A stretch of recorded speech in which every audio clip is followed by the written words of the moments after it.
Welcome to the Romantasy Library.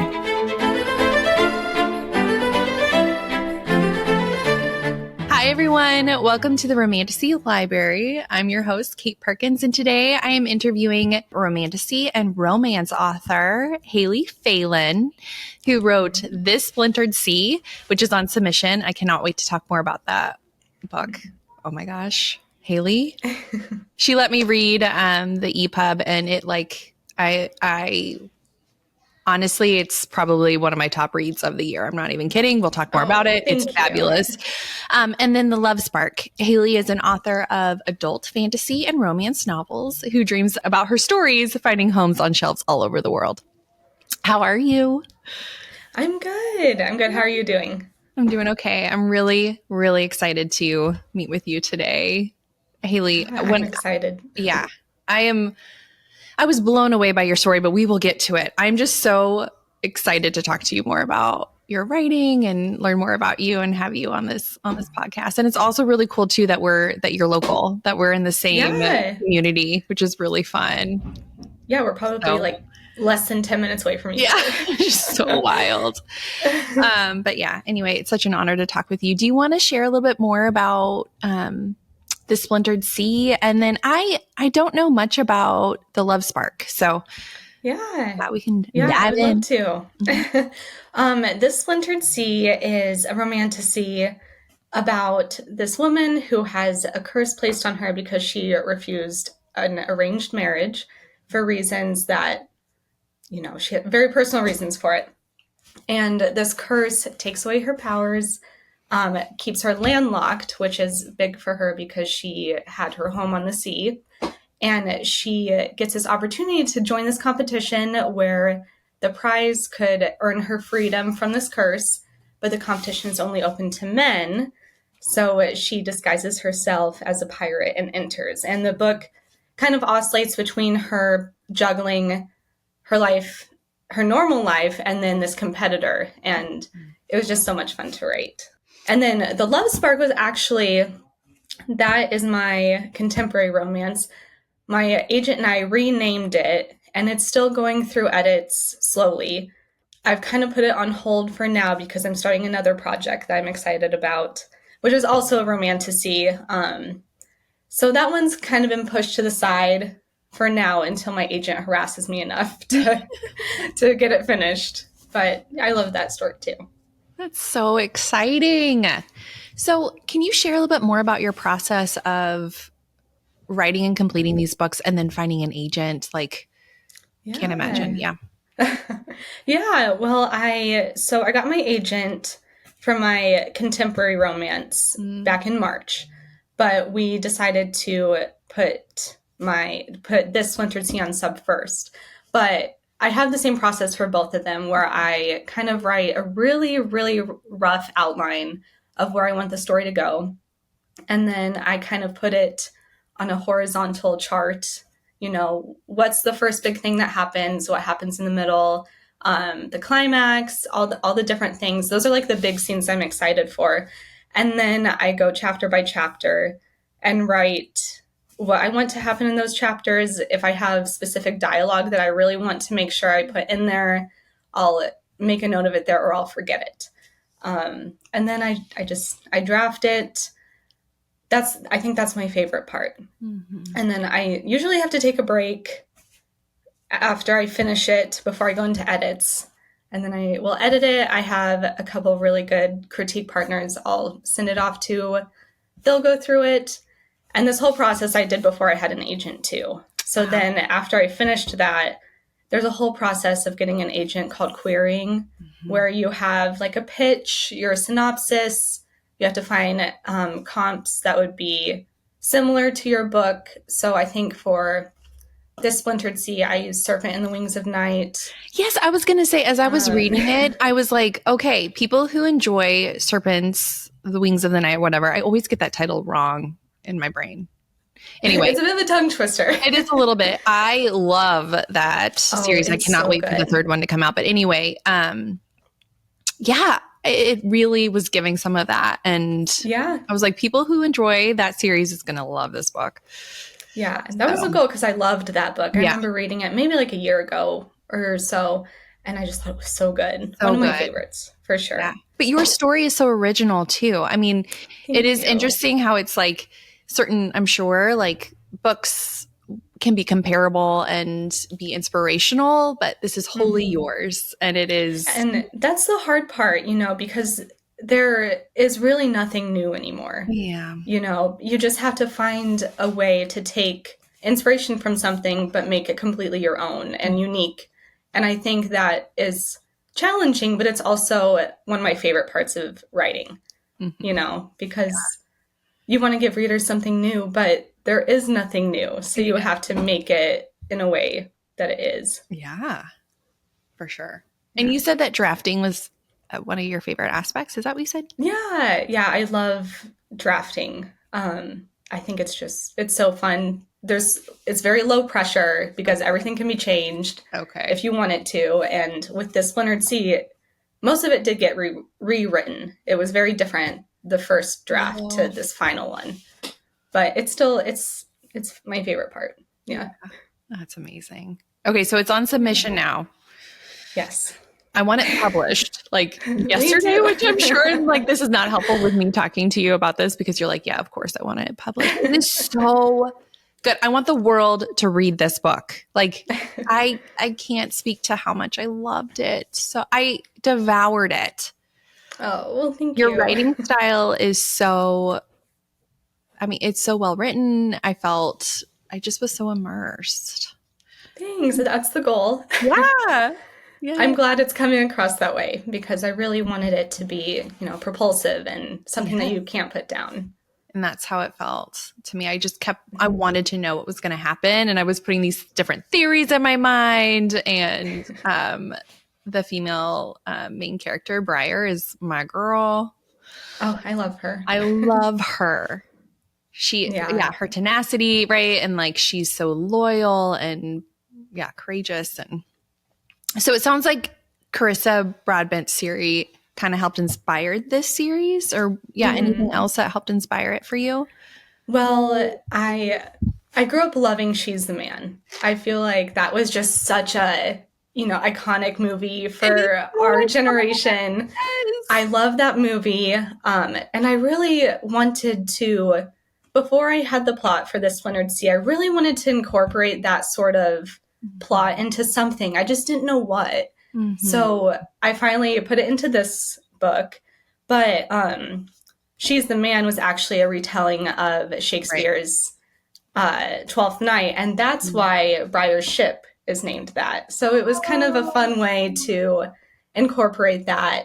What a great nod. Yeah, that's awesome. Yeah. When I thought of that, I was like, oh, because I was trying to come up with names for her ship. And I was like, I'm awful with names. I'm trying to come up with character names, with location names, and I have to name a ship, and it has to be important. So that, and then, of course, Pirates of the Caribbean really inspired it, too. Yeah. I really wanted the setting to feel like that.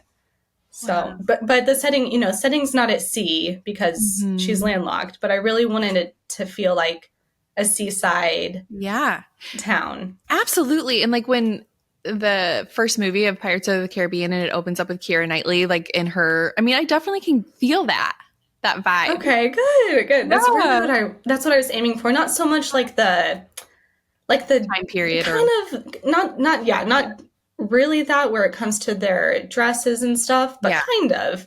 Yeah. So it was really fun to, I put on the theme music for, the soundtrack for Pirates of the Caribbean in the background. And I think that's going to be like my number one song at the end of the year. Yes. And that's so funny that She's the Man is one of your favorite movies. That reminds me of one of my best friends from college. We watched that all the time. It was so good. So good. And I played soccer growing up. So it was just like, so great. I love Channing Tatum. And Amanda Bynes.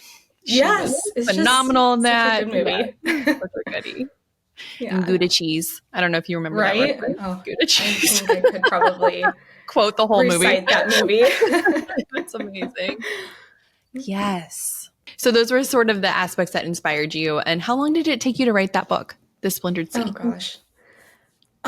So I plotted it out. I started right after Christmas last year, so 2023. And January 6th, I know the date because I was able to look it up in my draft history. I started writing it of this year. And 2024. Wow. Yes. And I had myself on a very tight deadline because I still did not have an agent. And in my head, I was like, this is going to be the book that gets me an agent. I kind of set the other one aside. This was before I got an offer on it. So I was like, this fantasy book will get me an agent. I felt so confident about it. But I wanted to enter, there's like a mentorship program for unagented writers. And I really wanted to enter that with this Splintered Sea. And there was a deadline for that. I think it was in March. So I was killing myself drafting this thing. But then I did get an agent in March. So, but then I wanted to be on submission before publishing slowed down for the summer. So I drafted, edited, got it all done.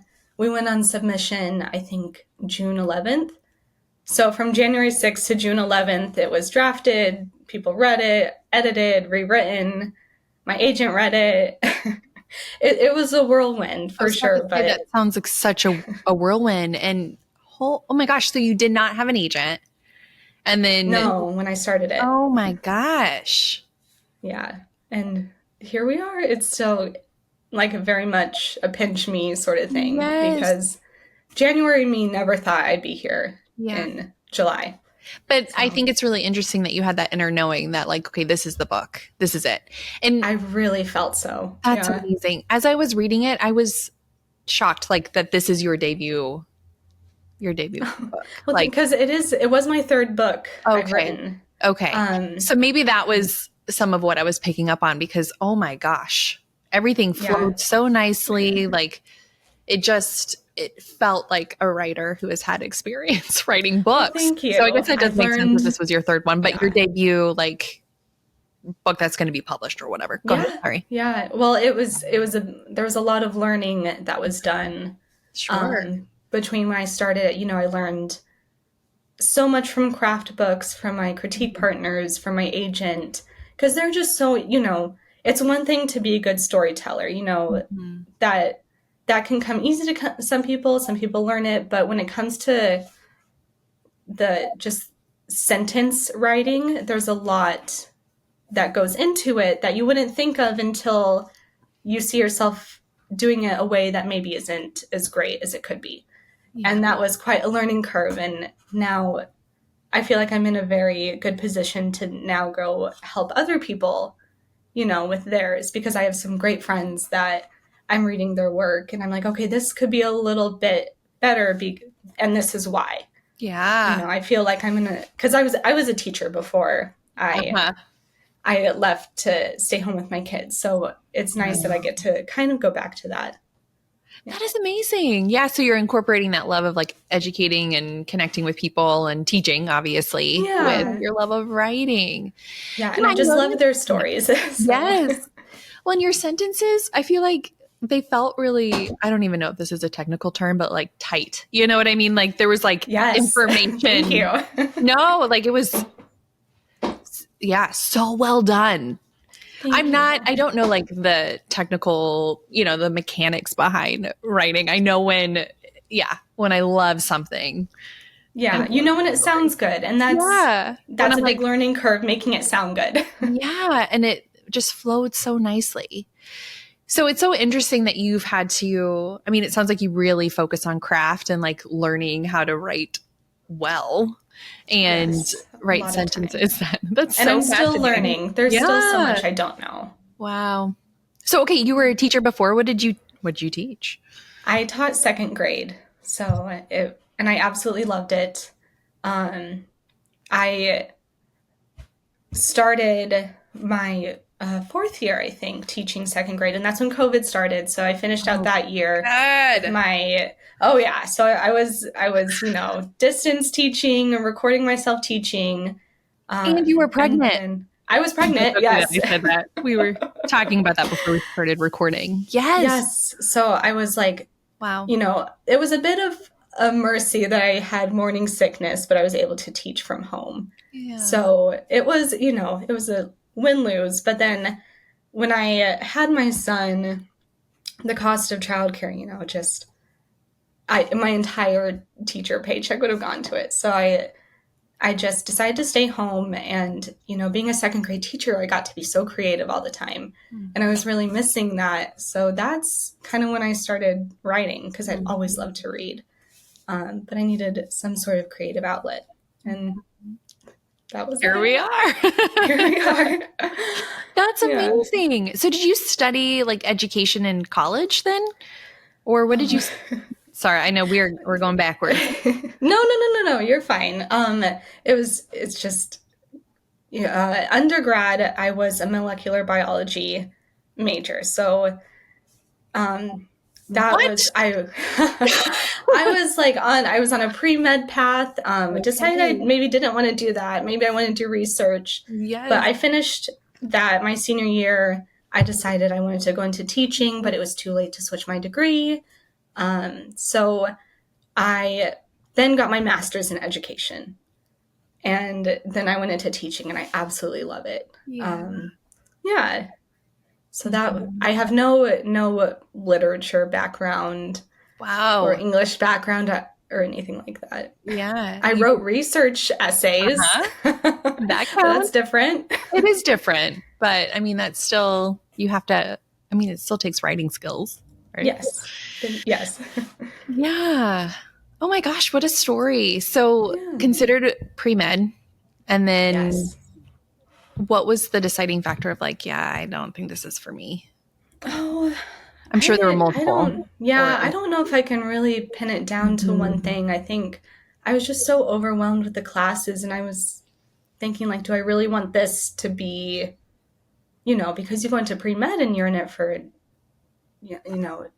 7 years until you're practicing. And then I didn't know what I wanted to do. So I took one education class because it fulfilled something that I needed, and I just loved it. So and that was a good choice. Ended up being a very good choice. I love teaching. That's awesome. Yeah. And then, I mean, and unfortunately the cost of daycare is, oh my gosh, it's a crisis. I was just talking to my husband about this the other day. I'm like, anyway, we don't need to get into that, but it is rough. Yes. So it sounds like it made sense for you guys at the time, especially with COVID and all the things, to stay home. All the things. Yeah. All the things. And wow. So were you postpartum? Is it okay that I ask you that when you started writing, or was it before? Like, it was postpartum. And actually, when I started writing seriously, my son was just over 1. Okay. And I was pregnant with my daughter. Oh, gosh. So okay, Haley. I don't know. But that was my very first book, the one that will never see the light of day. I might have burned it. I don't know where it is. It was awful. But you say it's awful, but I can't imagine it being awful after reading The Splintered Sea. It was bad. I don't think I could look at it. The embarrassment just looking at it would be too much. But I needed to get that out of my system. Just just word vomit onto there you paper. Go. Yeah. Can I ask, what was that about, that story? That was a thriller. Okay. And it was, I didn't plot it. I didn't know what I was doing. I just went with it. And it went nowhere. But that's okay. That's part of the process. But maybe it actually went somewhere because it allowed for your journey to this point, and you needed to get that out, right? Yes. You needed to do that. We'll go with that. And honestly, I think you've found some excellent footing with Romantasy. I have not read the contemporary romance, but holy shit, I hope it's okay. Seriously, I cannot convey how much I love this book. Thank you. And, I think writing the fantasy and the romance, it came to me so much quicker than the plot of my other one. Okay. And I just really loved writing it. Yeah. Hey, yo, time for an ad. My friend Bree is the proud owner of Miles on Paper. It is an online bookstore where magic and adventure come to life through the pages of indie books. At Miles on Paper, they are passionate about connecting independent authors with readers, and they do this by curating unique blind date book bundles, custom book boxes blind date puzzles, and a remarkable collection of traditionally published books. By the way, their blind date book bundles are so much fun. I had the honor of getting one myself. I highly recommend. You can find her website at www.milesonpaper.com. Check them out. Yeah. Can you share anything about what you're writing for this? Are you currently writing it? This next one, I am plotting it right now. I'm in the part where I'm doing it chapter by chapter, and I'm almost done. I'll probably finish plotting it this weekend. But it is about vampires. And I so feel different than this last one. Oh my God. I know, very much so. But I think I have this pattern where I just come, like with She's the Man, I just cut, like, the most wild things inspire me. But this one, I was watching Shrek with my kids, and, and you know how in the beginning, Fiona is ogre at night, human in the morning. I was like, okay, well, what if my main character is vampire at night and human during the day, but no one knows? And if the vampires knew she was human, it would be dangerous. If the humans knew she was a vampire, it'd be dangerous. So that's... Oh my gosh, I got goosebumps. That's where that's going. So I'm very excited about that one. Very cool. Oh, I'm excited for that too. Yeah, that'll be fun. Okay, so no updates really with the Splintered Sea. You're just sort of in this waiting. Yeah, we're just waiting, and summer can be really slow with publishing. People are taking vacation. I think it's slow with everything. So we're just waiting. Fingers crossed. Is your agent able to give you like a time frame of like, okay, I don't even know. She does. She said it could be anywhere from a week. Some people it takes a year. No, no, ma'am. There's no, there's a lot of steps. Once they get the book, they read it. Yeah. And then it has to pass through, other people for it to be approved, for them to offer. So for now, we're just waiting. And she gives me this spreadsheet that she updates when she gets news. And I'm just refreshing that every 20 minutes. I'm sure you are. I would be doing that too. I mean, this is your baby and you worked on it and you like crushed it. I can't imagine seriously, you wrote it from we're only in July and you started in January, right? Yes. Yeah. Wow. And then it's been on submission. This next one might be slower. Yeah, that's sure. But this one has been on submission for how long now? Just about a month yesterday. Okay. Mm-hmm. Okay. Who's counting? What was that process like? This is kind of a really random question. When you made that decision to obviously, stay home because of costs and whatever, daycare, what was that conversation like with your husband of like, I think I want to write? That was, I had thought about it a lot in my head before I did it. And my husband knows how much I love reading, you know? Sure. And I had a little baby that would only sleep on me. So I would have my Kindle and I would just read for hours. So one day I just, I sat down with my computer and I don't know, maybe we just put the kids down. I don't know. I was like, I think I'm going to write a book. And he was like, a book? You're going to write one? And that was kind of it. I was like, yeah. And then I just did. And I didn't let him read it. I didn't let anyone read it. Yeah. That was pretty much it. I was like, I'm going to do it. And then you did it. And then I did it.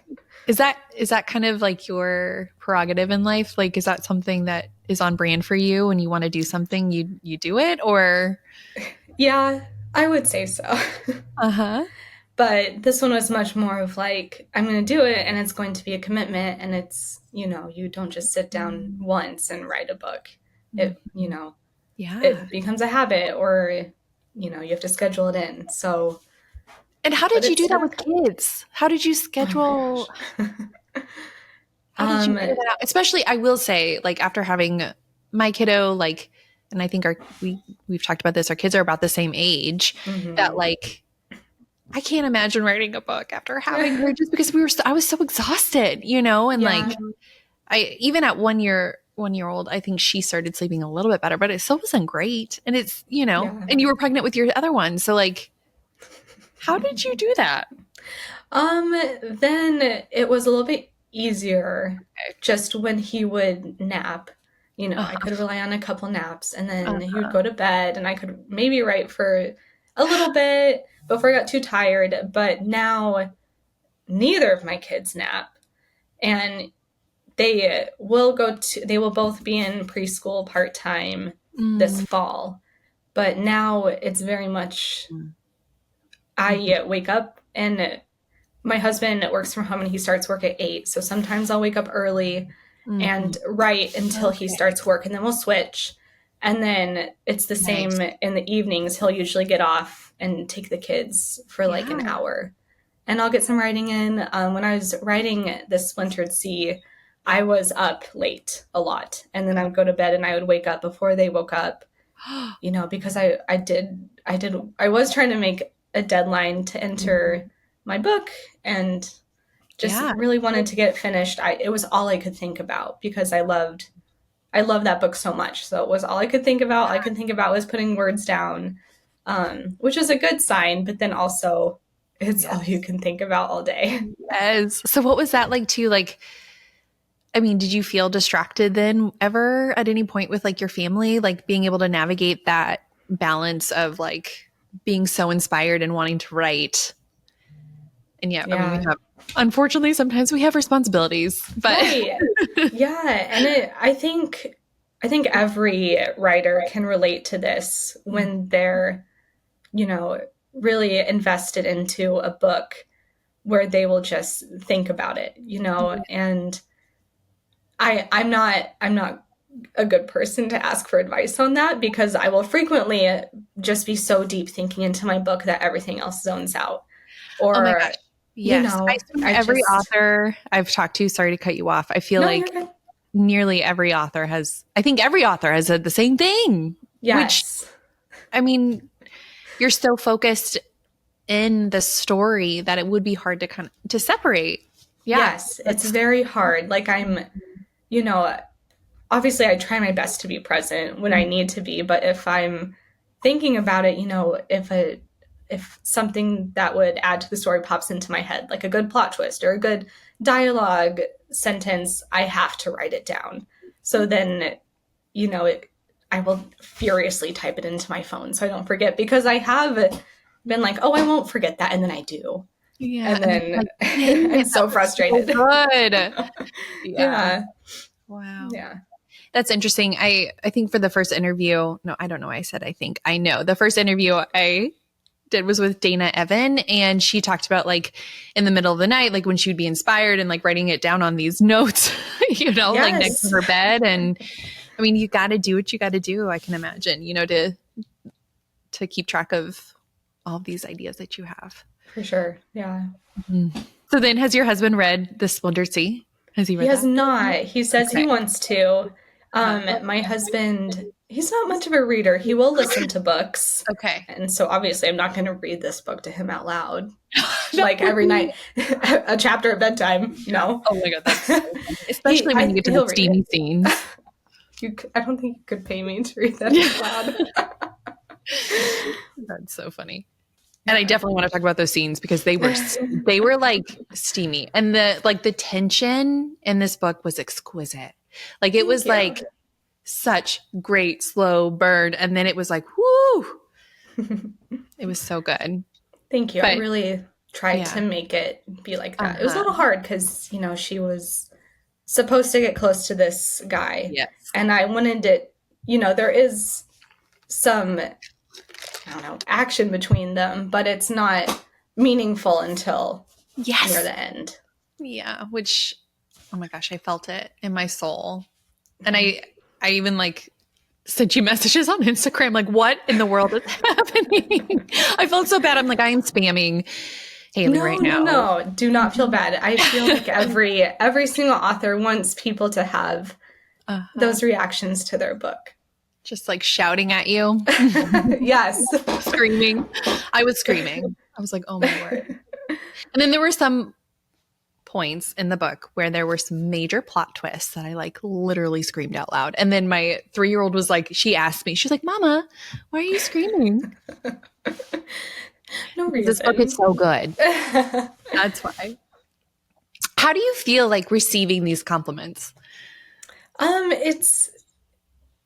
love it. And because when I loved this book and writing it, I loved it, but you never know if other people love it until they read it. And that's such a, you know, you're so vulnerable handing this book over to other people, and you're like, don't lie to me if you don't like it. You know, tell me if you don't like it, because you want that honest feedback.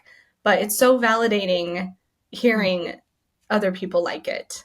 And I think as writers, you know, we all want that validation. Of course. How has the feedback been so far? It's been really good. My agent loved it. She a girl after my own heart. Oh my gosh. She has expressed multiple times how much she loves it. Yay! I've had some friends read it and they love it. So the feedback has been really good. So now it's just, I want everyone to be able to read it. And letting that soak in, you know, that like, oh my gosh, this dream of yours is coming together. It's happening. Yeah. How did you feel when you sent it off into submission? Like, did you feel like I think I would feel like I was going to vomit or throw up or something. Like, you know, like just be like, oh, this is too much. Definitely. Yeah. Well, because right before it went on submission, I was at a retreat for my agency. So I got to meet my agent and we went over edits together while we were there. And I turned to her and I was like, when do you think we could send this out on submission? Because, you know, it's getting close to summer, stuff slows down. And she was like, Tuesday. I was like, what? You're like, I was not expecting that. I was thinking maybe a couple weeks, a month, or I don't even know. What were you anticipating? Probably a week or two. And she's like, no, let's do it Tuesday. I was like, okay. But it was nerve-wracking sending it out. And, you know, I was watching the live updates of people requesting it. So that was, you know, crazy. That is just sitting in their inboxes, you know. So what were some of your favorite scenes? Well, can you answer that? Some of your favorite scenes to write? I don't know if that would be good. I can. I'll be vague with those answers. I loved writing the first trial. Okay. I guess it's no secret. The Kraken was one of my favorite characters to write in the whole book. Because I saw your that post on Instagram where it was like text messages with the characters, and the Kraken was one of them. So folks, if you don't know what I'm talking about, which you might not, go to her Instagram and then there's a really fun post on there about texting with characters. Yes, I love the Kraken. My friends lovingly call him Squidward, and he has become much less serious after that. But he's one of my favorites. If this is a series, he'll come back. Right. I also loved writing. So Briar has, you know, her best friend, first mate, Thea. I loved writing the scenes where Thea is like flirting with Briar as she is Douglas. Those, I was just like cackling while I was writing it. Thea is one of my favorite characters too. Yeah. She's like her ride or die. Like I feel like they are. Yeah. Yeah. Yeah. She's got spunk and personality and she's so loyal. She's fierce. I really hope this is going to be a series. Oh my gosh. And it was interesting reading like the alternative ending versus like the other ending. I was like, oh my gosh. Yes. I love the alternative ending. I sent it to my agent, you know, because when you're writing a book for submission, you try to make it a standalone just because it could be bought as one book. Okay. Which would also be totally fine. But I kind of just slipped my agent this is the ending I would like to have. And, you know, it's just the last chapter. And she was reading it and she's like, yeah, I think so too. I think so. Yeah, it makes sense. So the first trial, loved that. Mm-hmm. Love Thea as a character. Yes. And I'm sure you love all of your characters, you know, for various but I'm partial to Thea for sure. Yeah. How did it feel? I know I kind of want to talk about some of the steam. We're coming back to that, but how did it feel writing some of those steamy scenes? They're fun to write. I will admit that with the last 2 books I've written, I will skip that scene completely when I'm drafting. I will write right up to it and then completely skip it and then finish the book and then go back and write that, just because while I like writing it, I like reading it, but it is my least favorite part to write. Mm-hmm. And I don't know. But once I have it done, I feel good about it. You're like, it's done. Why is it your least favorite? I don't know. I just think it's because like you really have to think about it. You know, like where are the hands? What are the hands doing? Oh, everybody's saying that. Yes. You know, like make sure. I think the last book I wrote, I was editing it, and I was like, I was editing the steamy scene. And I was like, this girl is still fully dressed. And I had to go back and, you know, there's the logistics of it, that you just have to, and I feel like I can't write it. I can't just sit down and write it. I need like a glass of wine. I need water. I need a million snacks. Like it takes me like 3 hours to write and edit and that part. Yes. Just because, you know, you're building up to, you know, somewhat of that. And then you just want it to be good. Yeah. Obviously. But yeah. Well, those ones take me a long time. Yeah. I felt like it was like such for the relationship for the characters. I was like, oh my gosh, this is like a huge breakthrough that this happened. Yeah, because you also don't want the emotional connection there was like, wow. You want it to relate to the plot. You don't just want it to happen. As a writer, like what do you feel like are some of your goals for your future? Like what do you hope? I would just love to be able to keep writing.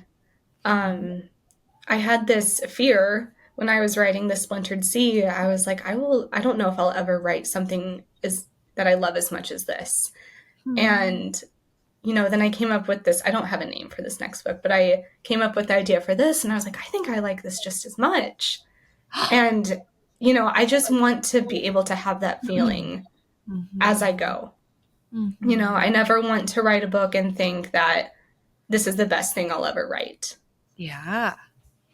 I think I just want to be able to keep doing it and keep loving what I'm writing. And having fun with it and enjoying it and feeling inspired and absolutely those feelings that you get internally. And I wonder if it's similar as like a reader as I'm reading the book of like I don't know. Yeah. I feel I'm so into it. My husband's always like, Kate, this is not real.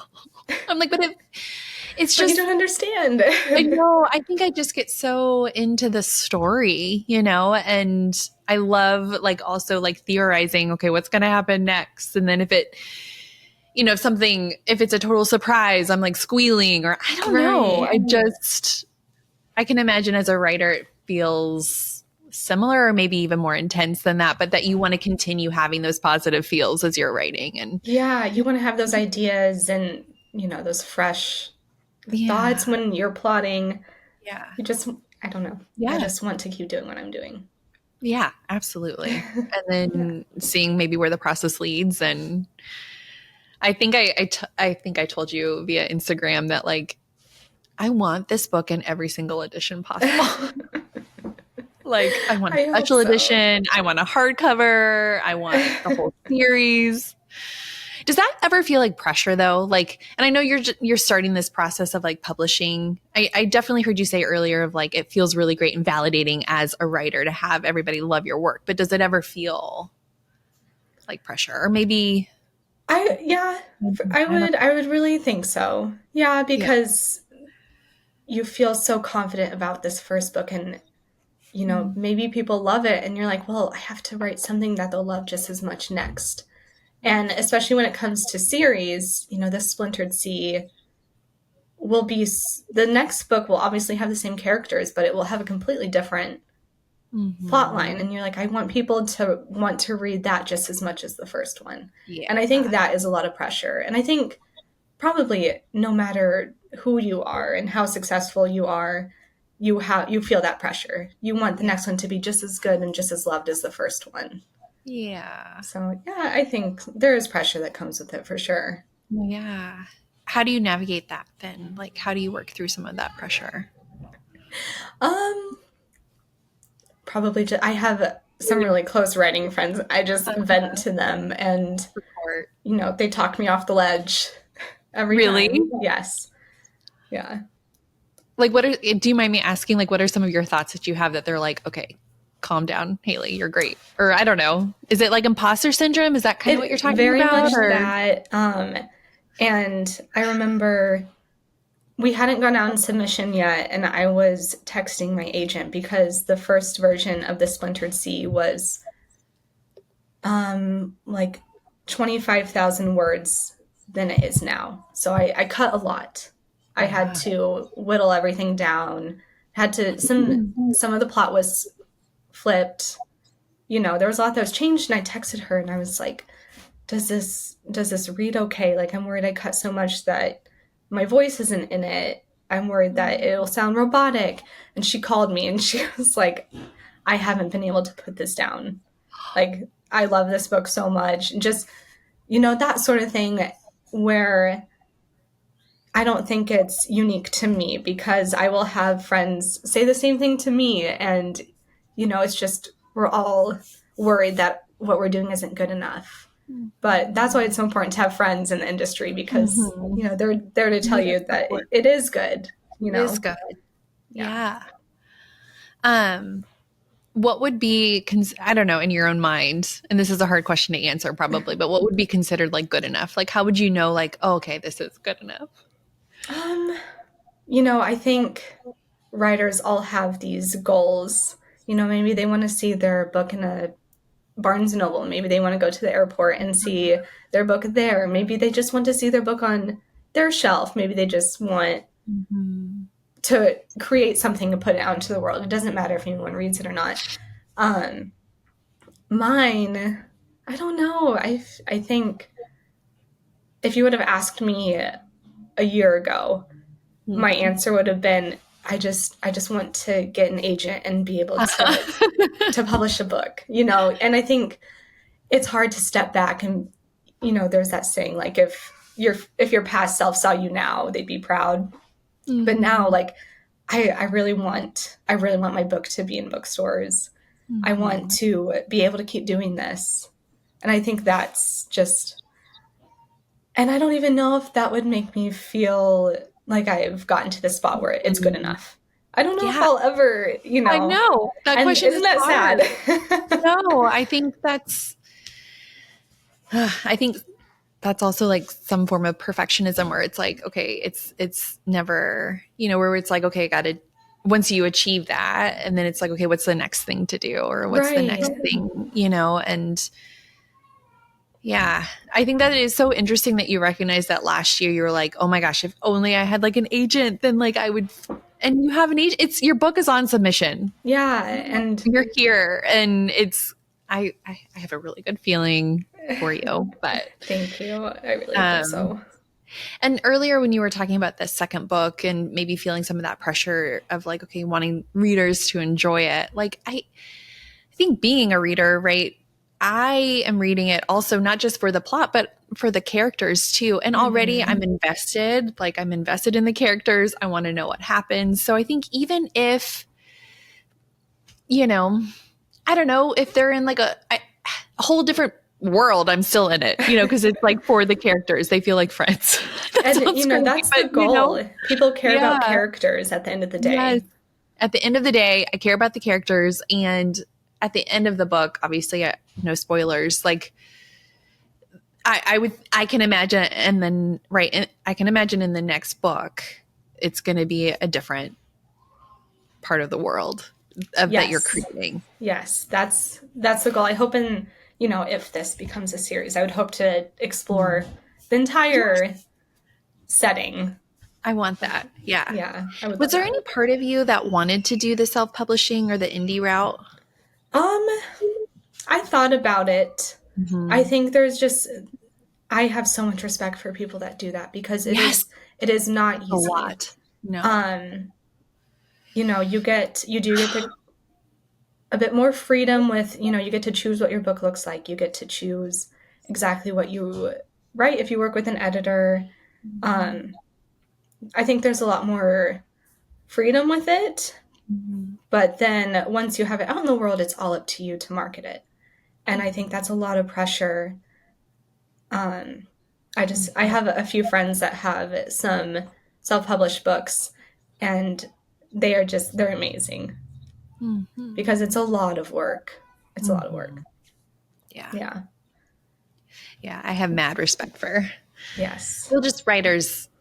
Yeah. Authors, anyone who has written a book, I have mad respect for. And it's not easy. It's very, you're just like, here's this piece of my heart. Read it. I hope you like it. But it's also similar for you too, though. I mean, there are pros and cons with going the traditional route and the the indie route. You still have a piece of your heart out in the world. Yeah. And you're at the whims or whatever of a publishing house, right? I think one of the biggest differences is traditional publishing, it takes a lot longer. So if/when I were to get an offer, we would get a publishing date that's potentially not until 2026. So it takes a long time. And of course, editors aren't just working on one project at a time. Right. So they have a lineup. Maybe your book would do better if it went out in this season.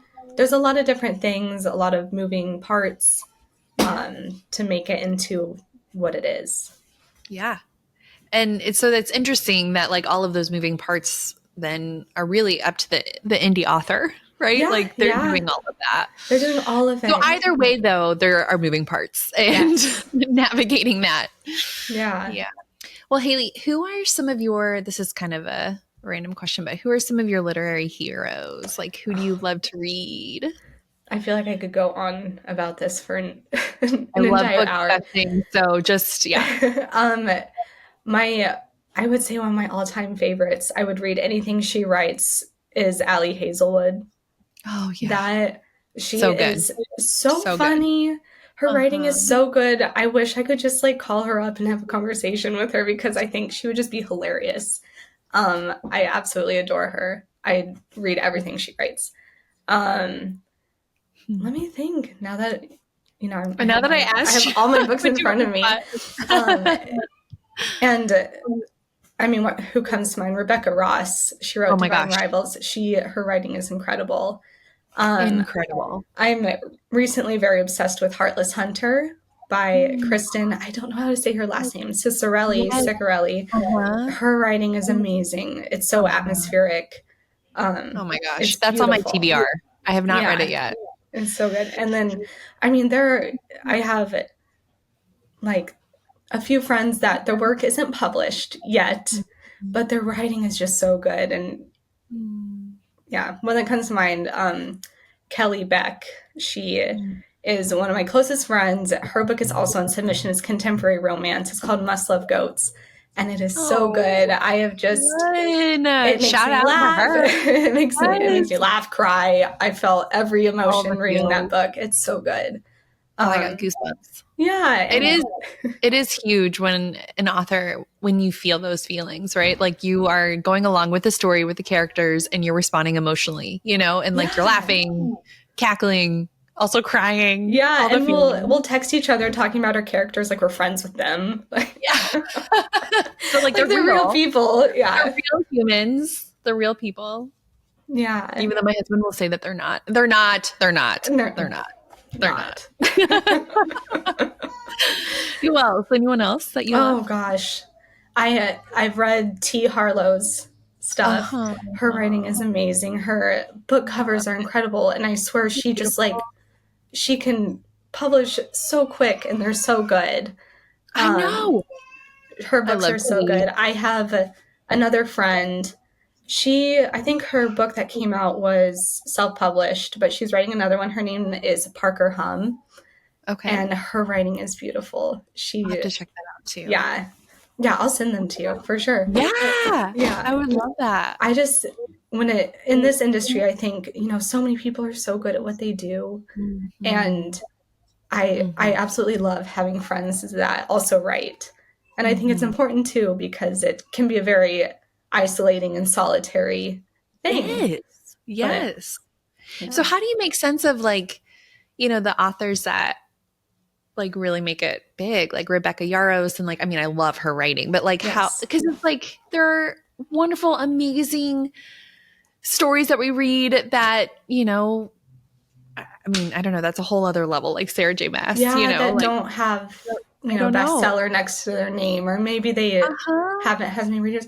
I don't know. And you'll hear so many times that it all comes down to luck. And I hate saying that, because if someone tells me that I got where I was because of luck, where I have been up until like 3 a.m. learning how to do this right, and just, But it's like, that's what all authors do, I feel like, right? Yes, like, but for sure. Yeah. I think it's so tough. I don't like that either, because that kind of diminishes it. But at the same time, it's like we want to validate all of, I wouldn't say it's so much as luck as it is good timing, maybe. And, maybe, I don't know, I wish I had an answer to that, because there are some books I've read that definitely do not get the hype they deserve. And I don't know. Maybe it's just like whatever's happening with the market. I don't know. And what readers are reading, I'm not sure. I don't know. I was just curious. And I think with social media, I think sometimes that can really propel a book to the top of, word of mouth is much easier these days. Yeah. The power of street teams. I've had the joy of being on a few street teams and being part of a community, especially with like the indie route. And like, I think that makes all the difference too. Oh, for sure. If you have people talking about your book and loving your book, I think that is a very powerful tool. Yeah. Yeah, absolutely. And then in your stories that you write, I mean, do you tend to pull from personal experience? I know with like fantasy, it's like, how do you even, I mean, because they always say, write what you know. Right. And it's like, how do you, what? Right. If only this world was real, but it's not. Well, I think when it comes to that, it can be a completely different world, but the character is going through something that could very well be in present day. Like Briar was a little more challenging to write, because she doesn't start out, I don't know the right word for it. She doesn't start out not knowing who she is. She starts out as a strong character. So how do you make her a character that people want to root for? And how do you write her growth? So her whole thing was how guilty she feels about making this decision that impacted her entire world. And with the caveat that she would not change her decision if she were to go back. So, there are hard decisions we have to make in life that, even despite the consequences, doesn't mean we would change our decision. And that was kind of fun to play with going through, and, because so many people's lives are changed because of her, but that doesn't mean she would go back and change her decision. Yeah. So not that I've made decisions like that. Oh my God. But, characters that come to mind, I mean, Violet in Fourth Wing, she's potentially 100%. weaker. She has this, or her joints are looser, all that, which is it's real life too. Real thing. Yeah. So how do we incorporate that into this world that doesn't exist? Right. It's so fun. It's fun to play with. I think that's why people love fantasy so much, is because there's a small bit that they can relate to, but then they can also escape the real world. And, So like, as an author, there's that challenge piece of like, what can be drawing from some of these real life kind of experiences, but also creating this magical world and this system that like people can escape into. Like, I feel like that would be a fun little like challenge. Yeah, like it's putting so together a fun. puzzle. Yeah. I mean, I make all the rules, but the rules have to make sense. And I think that's, it's fun. It's difficult, but I love it. For you, as you're writing these characters, like with Briar, and having the reader really root for her, and recognizing that she's had a ton of adversity, and some trauma, and some, I don't know what the right word would be, but some pieces that are really driving her. This is like a really long roundabout way to get to what I'm trying to say. I love these characters that we can really root for, and that we can see this character arc and see the healing, the empowerment. Is that like, what are some of your goals or intentions for these characters? I love asking authors that, but. Ooh. So this is all based on if it was made into a series. Oh, yeah. Mm-hmm. Well, Briar, she has some sort of closure at the end, but she's still dealing with a lot of trauma from loss that I will not go into detail because it's, part of the story. Right. She has this loss. That would be a bit of a spoiler. A little, yeah. A little bit. And then, with the alternate ending, she is kind of very much on her own now. Mm-hmm. She's going into this new world she has no idea what's going to happen. And book 2, I already feel bad for her, but book 2 will be a lot more of breaking her character down. Ugh. Which, I mean, in that last chapter, you were kind of, I was like, fuck, Haley, what are you doing to my heart? I know. And I feel so bad for her because I love her, but also, you got to earn that happy ending. So book 2 would be a lot more of, breaking her down a lot more, like making her question who she really is and who's important to her and loyalty and all of that. And then book 3 is a little bit more of a question mark. I have it loosely planned out. Okay.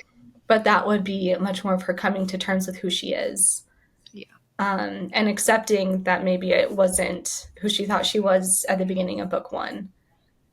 So it's really just a big arc of her accepting herself, despite maybe it's not who she thought she was. I know that you mentioned too, so you are writing the second project about vampires. So like this Splintered Sea, have you just kind of set it aside while you're waiting? And then how do you just stop? I'm trying to. But what I always do when I'm plotting is I'll listen to music. And if I hear a song that would relate to it, I add it to its own playlist. And I have found myself adding songs that would relate to book 2 of the Splintered Sea to their own little playlist. And, it's just like I feel like homesick for that book almost and those characters. But I'm trying really hard to put it out of my head for now, or I will obsess over it. Which I'm sorry, I just read the book, so I'm obsessing about it, which is probably not helpful for you as you're trying not to obsess about it. Yeah, well, starting this new project that I also love so much helps. It really does, because I know once I get into drafting it, I will be really excited about it. And it will be easier to wait for submission. Yeah. Okay, cool. Yeah, I think I even I did text you this on Instagram, but that song "Who's Afraid of Little Old Me?" I'm like, who's afraid of little Briar? I know. Well, in my head. What's so funny is I had that entire scene written out already. Like the whole book was drafted. I was wondering. Yeah, and when the Tortured Poets department came out, that was my break between drafting and editing it, and I just have that song on repeat now. I'm just like, it's like Briar's anthem, Yes, it really is. Oh my gosh. You need to get together with Taylor Swift and be dude, I've already written this and you came out with this album. I know. I always joke that I'm neighbors with Travis Kelce. Yes. So if only. But right? They moved. Well, I don't know. Maybe we'll run into them at Trader Joe's or something. That's what I was Actually, I think, whatever. Anyway, I think there was a Taylor spotting at the Trader Joe's in Town Center, maybe? I don't know. I think there was. Maybe not. Maybe I'm lying. Yeah, we'll go with it. Yeah. What are some other songs that have been inspiring you? There is this one. His name is Tommy Prophet, I think is how it's pronounced. And I don't know what it is. The music is so amazing. It's so atmospheric. It's they should be movie trailers. And some of his songs are covers of bigger songs. I think Can't Help Falling in Love with You is one. There's a couple others, but they are amazing. And when I'm writing action scenes, I will put them on repeat because they're so good. Uh-huh. Yeah, I have to have music on when I'm writing or it's just too silent. My thoughts are too loud. So interesting. Yeah. Because I can imagine that there are some folks that like need it to be quiet. Yeah. To be able to think it through, process it. Yeah, for sure. I will have it blasting in my ears. Uh-huh. Yeah. So Haley, kind of like going deeper into your past, where are you from? Are you from the area or? I'm not. I'm from Nevada. I grew up outside Vegas. And when I graduated from high school, I went to college in Colorado. And where did you go to school? At the University of Colorado in Boulder. Okay. Yeah. I went to DU. Did you really? Okay. I lived just south of there one summer in an apartment. That's a really cool area. Nice. It is. And that's where I also met my husband. We moved to Chicago because that's where he grew up, and we kind of just wanted to live somewhere new.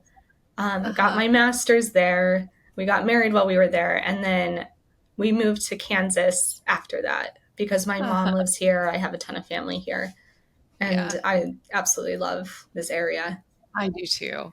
You know, it's interesting that you just said we moved to Kansas. People from Kansas, like Johnson County, I don't think at least I'm not going to speak for everybody, but I say Kansas City. Like, I feel like you saying like move to Kansas is an indicator that you're not actually from Kansas. Because you're so right. I don't know. I don't know. Yeah. Because where else do you live in Kansas if not Kansas City? I know. Yeah. Growing up, were you writing stories a ton in childhood, or was it just reading? Not so much. I read a ton. I can remember whenever the next Harry Potter book came out, I always got it for Christmas. And I remember I would sit down and I would read it and I would not stop until I was done. Just devour those. Oh, yeah. I've always loved reading. Haley, this has been so much fun. Like talking with you and connecting with you and learning more about you. And people can follow you on Instagram. How else can they? Yes, I'm pretty much everywhere. I'm on Instagram. I am not as active on TikTok, but I am on TikTok. I'm on Twitter. I'm easy to find. And then you'll be updating those different places, right? Yes, definitely. As soon as I have something to update with, it will be everywhere. Well, this has been such a joy and an honor talking with you. Absolutely, this Splintered Sea. I know I've said this so much, but like it is, I think, honestly, top 3 reads of the year. Thank you so much. It was so nice talking to you too. This is such a privilege, such a joy to talk about it. Thank you so much, Haley. And then I'm gonna just keep getting updates online, and hopefully we'll have one soon about this book being published. Yeah, thank you. I hope so too. Fingers crossed. Hey everyone, thank you so much for listening to this episode with fantasy author Haley Phelan. She is fabulous, so amazing, and I love talking with her. Her book, The Splintered Sea, is one of my favorites of all time, actually. I cannot stop thinking about it, and I'm really hopeful that it will be published. And if it is, I am telling you, it will be a best series. It's so good. Gosh, I love talking with her about her writing process, the publishing journey that she's been on, navigating balance, imposter syndrome, and so much more. Thank you so much for tuning in and helping to celebrate and promote authors who write fanciful stories that make my heart sing. There are many more episodes to come with amazing authors, as well as deep dives into various writing processes, general life conversations, spacey space, mental health discussions, favorite tropes, and many tangents, as you guys can probably tell. If you're feeling generous, please feel free to leave a 5-star rating and review. Thank you so much for being here and for helping celebrate these amazing authors. Thanks, guys. See you next week.